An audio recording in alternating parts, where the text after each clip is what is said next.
जो धंधा बना रखे हैं प्राइवेट स्कूलों ने फीस के नाम पे, न जाने प्राइवेट स्कूल में धंधा बना रखे हैं रीएडमिशन के नाम पे, धंधा बना रखे हैं ट्रांसपोर्ट के नाम पे, उन धंधों के बीच में भी पिसता है तो ये मिडिल क्लास के लोग। कि बच्चों को बोल दिया गया कि टोटो गाड़ी से नहीं आएगा, 3 व्हीलर से नहीं आएगा, ये कैसे बोल दिए? हमारे पास तो औकात ही नहीं है कि हम बस के स्कूल के फीस हम जमा कर पाएंगे बस का। 427 स्कूल जर्जर भवन में जर्जर हालात में है। उसके बाद 5418 स्कूल भवन नहीं है, 826 किराए पे है, 54% चार दीवारी नहीं है, 53% एक शौचालय है, 1 अरब 90 करोड़ खर्च हो जाए और कोई प्ले ग्राउंड नहीं है। अब वहाँ स्कूल में वैसे ही लूट मचल कि कॉपी ले जाइए मेरे यहाँ से तो एगो टाई से लेके एगो फीता तक कोई स्कूल में मिलता है। स्कूल का जूता का फीता भी स्कूल में ही मिलता है और गवर्नमेंट कहती है कि नहीं।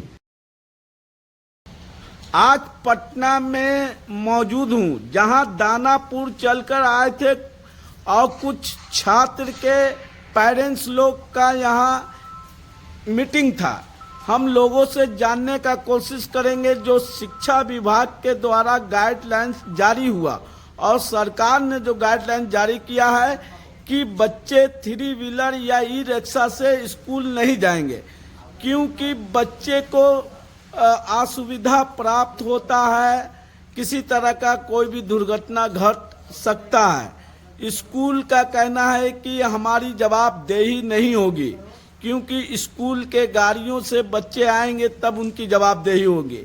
ऐसे में मीडियम क्लास के परिवार कहाँ जाएं? लोगों से जानने का कोशिश करेंगे कि आज की जो ये बैठक थी और मीटिंग थी इस पर आप लोगों का क्या कहना है? देखिए अभी जो हम लोगों ने मीटिंग की थी, देखिए अभी क्या होता है, अभिभावक जो हैं, गरीब जो अभिभावक हैं वो सरकारी स्कूल में वही पढ़ते हैं, किसान के बच्चे पढ़ते हैं या जो फिर निचले पायदान पे खड़े गरीब है वो भेजते हैं सरकारी स्कूल में। लेकिन सरकारी स्कूल का दशा दिशा ये है कि जब आरटीआई से मांगा गया तो 427 स्कूल जर्जर भवन में जर्जर हालात में है। उसके बाद 5418 स्कूल भवन नहीं है, 826 किराए पे है, 54% चार दीवारी नहीं है, 53% एक शौचालय है, 1 अरब 90 करोड़ खर्च हो जाए और कोई प्ले ग्राउंड नहीं है। इन हालातों में जब हमारे पास थोड़ी पूंजी होती है तो हम चाहते हैं कि प्राइवेट स्कूल में अपने बच्चों को पढ़ाएं, थोड़ा गुणवत्तापूर्ण शिक्षा करें और हमारे अभिभावकों के लिए एक हमारा सहारा बने अपने उज्जवल भविष्य के साथ साथ। जो गरीब बच्चे जिनके परिवार गांव में रहते हैं वो चाहते हैं कि उनका अभिभावक का दशा दिशा बदले, आर्थिक दशा दिशा बदले। लेकिन सरकारें ये जो धंधा बना रखे हैं प्राइवेट स्कूलों ने फीस के नाम पे, न जाने प्राइवेट स्कूल में धंधा बना रखे हैं रीएडमिशन के नाम पे, धंधा बना रखे हैं ट्रांसपोर्ट के नाम पे, उन धंधों के बीच में भी पिसता है तो ये मिडिल क्लास के लोग। हम तरह तरह की बातें तो करते हैं लेकिन हम भी अपने बच्चों को थोड़ी पूंजी होती है तो चाहते हैं कि प्राइवेट में पढ़ा दे भैया। इतने टीचर की बहाली जरूर हो गई लेकिन वो टीचर का आप देखते हैं रोज रोज न्यूज में कि वो सिर्फ और सिर्फ बात होती है तो सैलरी बढ़ाने की और उनको नियमता करने की, लेकिन उनके नीचे जो बच्चे हैं उनका बात करने वाला कोई नहीं है। हाँ, कई एमएलसी भी बन जाते हैं इस नाम पे कि क्योंकि हम शिक्षकों के लिए बात करेंगे लेकिन बच्चों के लिए बात करने वाला कोई नहीं होता है। और हम अभिभावक जब बात करते हैं तो आप समझ लीजिए कि बात करने वाला एक पागल ही होता है क्योंकि आपके पास समय है, आप उसका आवाज उठा रहे हैं। जब आवाज उठा रहे हैं तो आप में एक पागलपंती होती है क्योंकि सरकार ये नहीं मानती कि अच्छे लोग आवाज उठाएं। उनके पास समय कहाँ है भैया? वो तो फीस दे देंगे, एक दिन हल्ला हंगामा क्लास में कर लेंगे, बस काम खत्म। अरे एक रेगुलेशन होना चाहिए था हमारे बिहार सरकार में, उस रेगुलेशन के तहत हमारी ये पढ़ाई होनी चाहिए थी कि जितने भी ट्रांसपोर्ट हो या फी हो 7% मतलब 7% बढ़ेगा और वो भी इतने लिमिटेशन से ज्यादा नहीं बढ़ सकती है। अगर ट्रांसपोर्ट की बात हो रही है तो वो भी हमको सरकार के अधीन इतना पैसा पे इतने दूरी में तय होगी। हाँ, बंद कर देना एक बार में आपने कर दिया झटका, लेकिन उस बच्चे में कौन बच्चा जा रहा था? गरीब जो पैसा थोड़ा बचा के चाह रहा था कि अच्छा हमारा फी दे दे, आपने उसका सॉल्यूशन नहीं निकाला, आपने प्रॉब्लम खड़ा कर दिया भैया। 4 व्हीलर तरह तरह से सॉल्यूशन तो निकालिए, आपको अधिकार दे दिया गया है, हमने आपको वोट से अपने मतों से आपको उस पे दहलीज पे बैठाया और आप मनमानी करने लगे। और सरकार आती जाती रहेगी लेकिन हमारे बच्चे जो पढ़ने जा रहे हैं उसका ध्यान कौन देगा? एक जो स्वतः जब हम आरटीआई कार्यकर्ता होने के जब आवाज उठाते हैं तब आपकी कानों में गूंजती है। कई बार हमें बुला लिया जाता है मीटिंग के लिए, डीएम साहब से साथ मीटिंग हो गई, शिक्षा मंत्री से मीटिंग हो गई, फलोफल क्या निकला? नीतीश जी से मीटिंग हो गई, कब फल निकलेगा उस चीज में? जब हम जाते रहे, आपसे बातें करते रहे। डीएम साहब का केस पेंडिंग पड़ा हुआ है, आज तक जब हमने केस किया डीएम साहब के ऊपर वो पेंडिंग पड़ा हुआ है। डीजीपी साहब जब हमने लेकर आरटीआई उसका अभी तक जवाब नहीं आया। डीओ का दोबारा हमने जवाब नहीं मांगा। मैंने ये जब प्रश्न कर दिया कि डीओ और डीएम के कितने बच्चे पढ़ते हैं आरटीआई के तहत, आप जवाब नहीं देते हो। अरे कब तक इस तरह से इस माहौल को पैदा करते रहोगे और हम जैसे गरीब और मिडिल क्लास लोगों को शोषण करते रहोगे? कुछ तो एक नया रेगुलेशन एक्ट आरटीई को खत्म करते जा रहे हैं। आरटीआई के नाम पे एक लूट बना हुआ है, वरना 20 से 25 साल में 20 और 25 का आप निकाल लीजिए खाका, उसमें कितना घोटाला हुआ है। आरटीई एक घोटाला है। इस बार एक नियम के तहत ज्ञानदीप में जो एडमिशन लिया गया है वो थोड़ी बहुत सहूलियत आपको पुनः कर रहे हैं। आरटीई एक घोटाला है, क्योंकि 20 से 25 का जब आप विवरण दे दीजिएगा हम आपको तय बता देंगे कि देखिए घोटाला किस प्रकार के किया था। तो हम बस इतना ही कहना चाहेंगे कि गुणवत्ता शिक्षा को शिक्षा का केंद्र बनाइए, सरकारी स्कूल में गुणवत्तापूर्ण शिक्षा देना शुरू कर दीजिए, ताकि हम गरीब लोग भी ये मान के चले कि अगर सरकारी स्कूल में हमारा बच्चा पढ़ रहा है तो वो भी आईएएस बन सकता है, वो भी जज पे बैठ सकता है। तो हम चाहेंगे प्राइवेट स्कूल को जितना जल्दी उसको दबाव और रेगुलेशन एक्ट के तहत लाए, जो उसमें कार्य है, और ये जो इस तरह से खुलते जा रहे हैं स्कूल उस पर भी पाबंदी लगे। एप्लीकेशन किस अनुरूप में दिया जा रहा है इस पे भी ध्यान देना होगा, नहीं तो शिक्षा दो तरह की हो जाएगी और कंपटीशन भी सिर्फ पैसे वालों के लिए हो जाएगी और डिग्री खरीदने की बात हो जाएगी। क्योंकि गरीब का बच्चा तो पढ़ रहा है आपका बिहार बोर्ड से और वहां आप चला रहे हैं दूसरे पब्लिकेशन का, इसको जब एग्जाम होता है तो ऊपर वाला पब्लिकेशन। तो वन नेशन वन एजुकेशन का हम डिमांड करते हैं। सिलेबस एक होना चाहिए, आप लैंग्वेज बदल दो अलग बात है, लेकिन ये संभव है और उसका तरीका भी जानना चाहो तो मुझसे डिस्कस कर लेंगे। प्राइवेट स्कूल में ही पढ़ने जाते हैं, ना कि वो सरकारी स्कूल में पढ़ते हैं।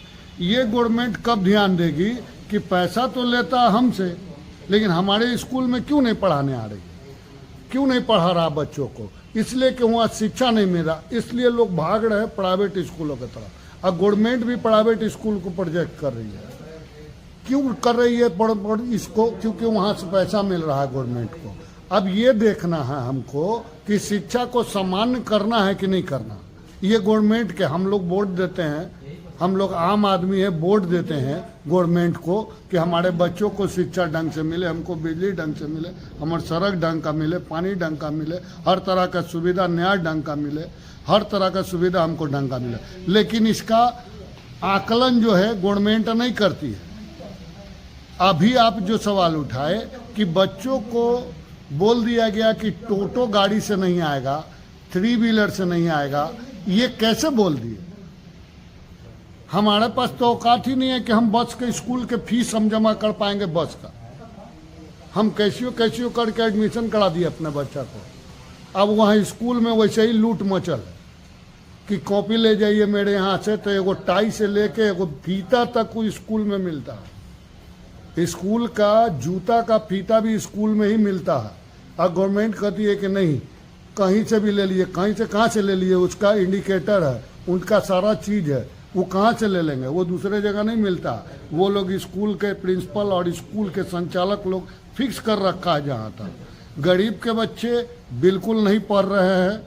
अगर सरकार बेहतर ढंग का चाहती, जिसको हम वोट दे के सरकार बनाए, जिसको हम चुन के लाएं, तो वो पूरा का पूरा प्राइवेट स्कूल को नेशनलाइज करे, पूरे हिंदुस्तान में स्कूल को नेशनलाइज करके और शिक्षा को, व्यवस्था को सारा फ्री करे। और एक तरह का शिक्षा जो कहा जाता है कि सीएम के बेटा से लेके सफाई कर्मचारी तक का बच्चा जो है एक तरह के किताब से पढ़े और तब जाके कंपटीशन फाइट करे। सुविधा भी उसको उस तरह से देना चाहिए। सफाई कर्मचारी का बेटा हो, चाहे सफाई प्राइवेट सफाई वाला के 6,000 5,000 रुपया महीना मिलता, वो खाएगा कि पढ़ाएगा? उसके लिए कौन व्यवस्था कर रहा? तो मूल बात क्या होना चाहिए? सरकार से क्या मांग है? सरकार से तो मांग यह है कि पूरा का पूरा शिक्षा को फ्री करने के लिए एकदम फ्री कर दे। चाहे प्राइवेट स्कूल को, सारा प्राइवेट स्कूल को नेशनलाइज करके वो अपने अंडर में ले ले। और वहाँ जो भी मैनेजमेंट कर रहा है सरकार करे। पेरेंट्स को पैसा नहीं लगना चाहिए पढ़ने में, यानी कि शिक्षा फ्री करे।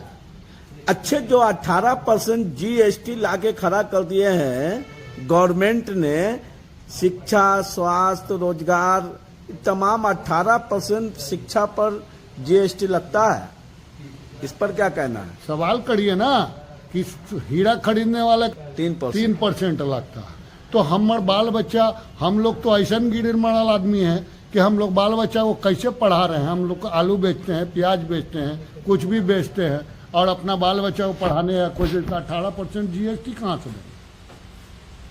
ये चिंतन कौन करेगा? ये चिंतन कौन करेगा? हम लोग तो चिंतन करें कि कमाए के बाल बच्चा को पढ़ाए कि खाना खिलाए। ये चिंतन कौन करेगा? हम तो आपको चुन के, हमारे जनप्रतिनिधि हमारे पास आते हैं, बड़ा बड़ा वादा करके चल जाते हैं, दावा करते हैं कि बच्चा लोग का पढ़े में तकलीफ नहीं होगा, ये नहीं होगा, आपको स्वास्थ्य में तकलीफ ना। प्रधानमंत्री 5 लाख के कार्ड स्वास्थ्य बीमा योजना, हाँ, वो कौन चीज़ है आपको पता है? वो क्लियर करके लोगों को बताना कि क्या है। शिक्षा पर कौन कार्ड निकाला? अभी नीतीश कुमार जी हल्ला कर रहे हैं एजुकेशन लोन, फिर उसके बाद एजुकेशन लोन का क्या मतलब? क्या मतलब? आप व्यवस्था वैसा कर दीजिए ना कि लोन का जरूरत ना पड़े, वो आपका लेके पढ़े लोग। आप वैसा व्यवस्था कर दिए, आपसे पैसा लेने का जरूरत है, इधर से आप दिए, उन्हें प्राइवेट जगह पर चल गया। कौन सा क्या लोन का मतलब? आप पढ़ा रहे हैं कि बेच रहे हैं? आपका मूल बात क्या है सरकार से? मेरा मूल बात यह है कि शिक्षा का जितना भी प्राइवेट स्कूल है उसको नेशनलाइज करे, और नेशनलाइज करके शिक्षा को बिल्कुल फ्री करे। 1 नेशन 1 एजुकेशन का।